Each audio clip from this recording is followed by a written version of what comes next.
Good afternoon, everybody. This is Terry. I wanted to talk to you a little bit about hedge trimming mainly, but it does go into bushes and trees and other types of things you may trim. So here we've got a hedge near my house that I planted 20, 30 years ago. Mixture of some cedar, some taxus, and little white pine, a little bit of everything, whatever I could get. Find the taxus I got across the woods, and other stuff I bought and got free for customers, and just planted it to make a hedge. Now most people, when you're making a hedge, most people plant things and it seems nice and stuff, then they let it get really tall and really wide.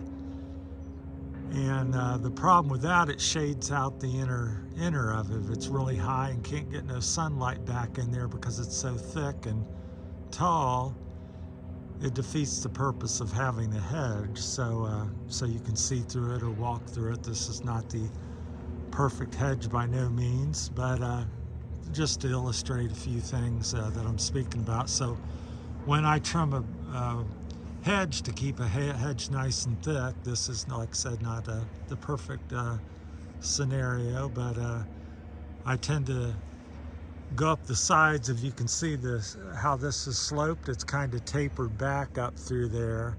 So taper it back so that lets sunlight filter back in there. Also keep it as short as you can to, give you the privacy you want. This has gotten a little tall. Like I said, this is not a great example, but I just wanted to speak. It's good to serves the purpose of illustration what I'm talking about. So, and a lot of people will always just trim on the ends of the hedge, which really thickens it up on the outer.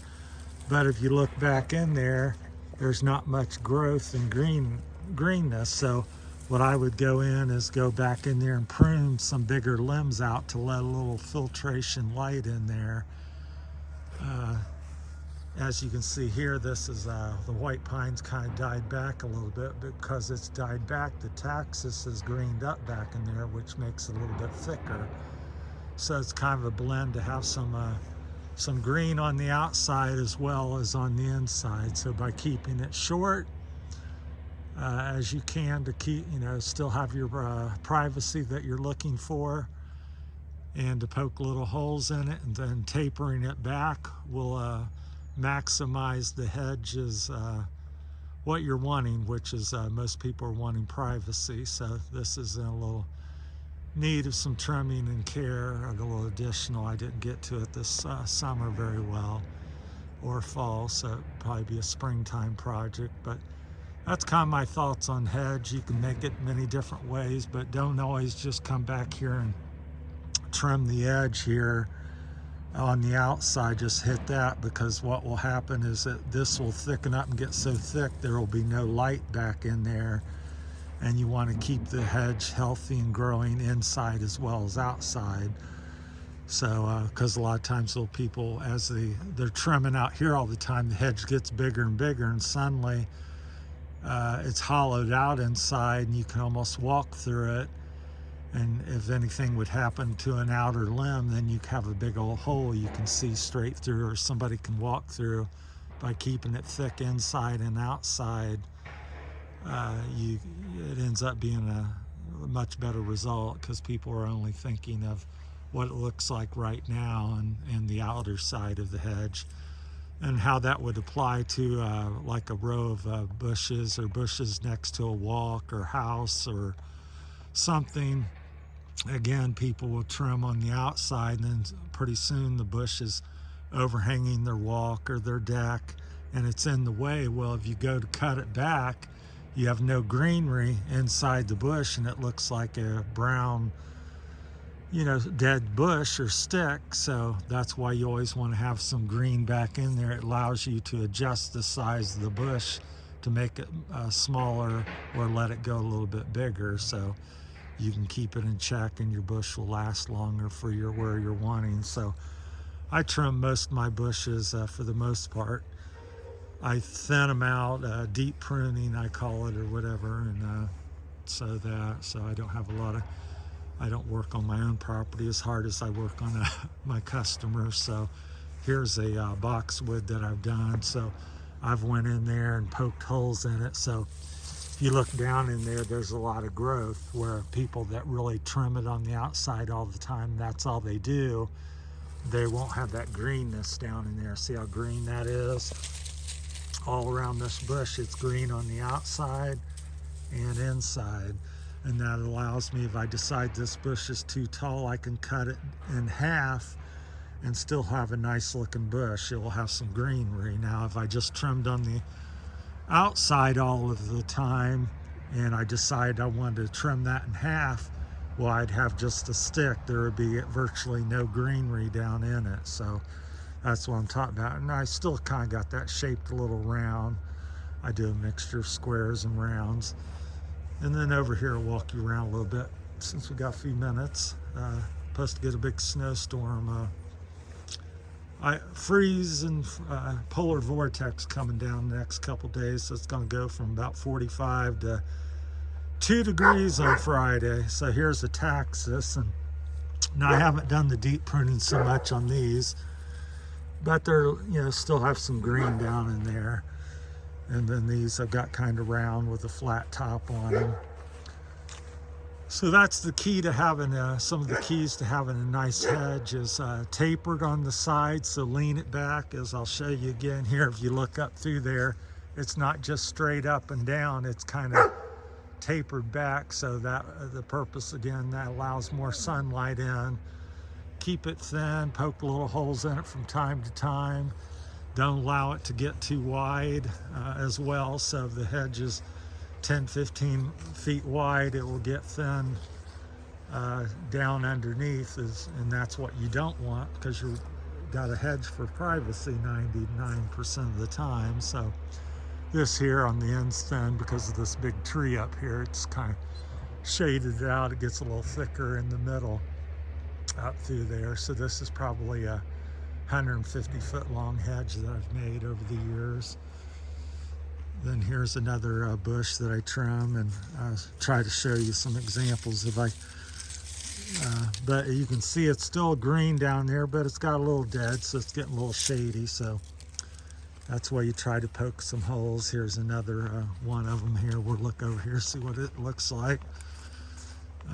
These I planted about 5 years ago or so. So one of my favorite bushes. I love the golden look, but you can see as it gets more thicker on the outside, it becomes thin on the inside, which is no problem unless you want to cut it back or something, and then you're not able to cut it as much as you can. So you got to be careful with the evergreens as well about trimming them. Here's a hemlock.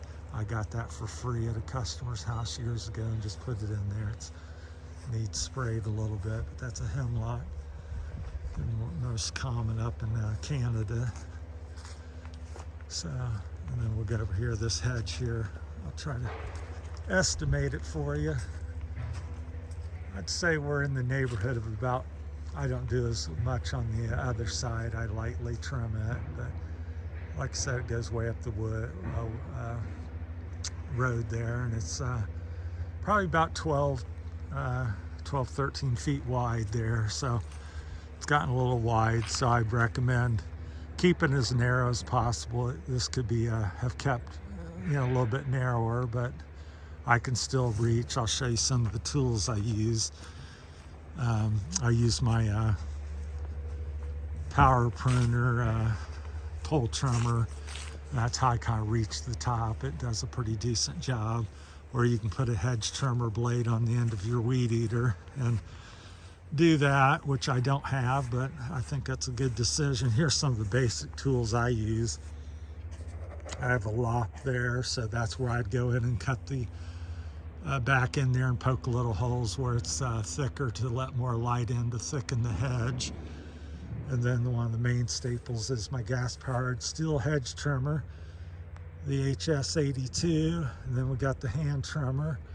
And then I would probably use my pole trimmer on this. Is what I've done over the years to kind of take off the top and let more light get down in there, because at the end of the day, I don't want to see that road next to my house. So, and as you can see, it's pretty darn private for a corner lot. So that's what you're wanting to achieve. So when people, your neighbors, or a street in my situation, you can't see the cars and they can't see you, and gives you privacy, and plus as well as nobody's going to be walking through that or looking through that very easily. And so that's the idea behind hedges.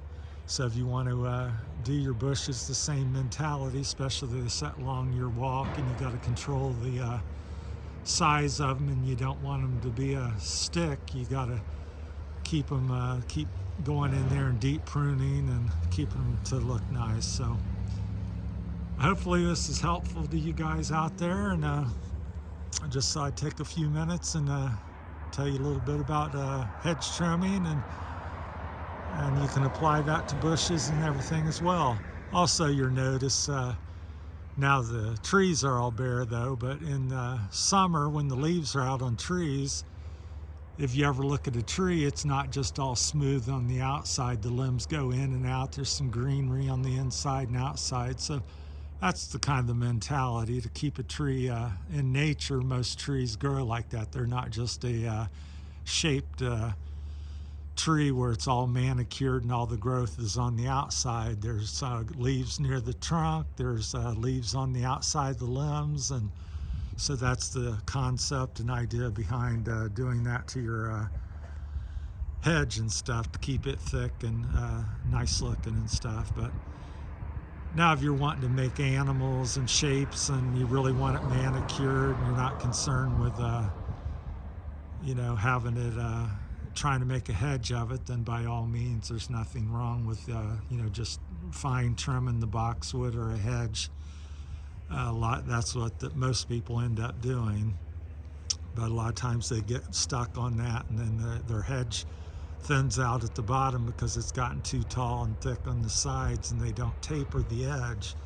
Then next thing they know, you can practically walk through or see through your hedge, and there's nothing green behind it, where they go, now it's hanging over my property 10, 15 feet, and I want to cut it back. Well, if you cut it back 3 feet, again, you have there's nothing behind it. So what I'm speaking about is to always keep growth on every level, that a little bit on the outside, a little bit on the inside, a little bit on the other side, and then it gives you the privacy and ability to adjust the size maintain the size of your hedge or bushes.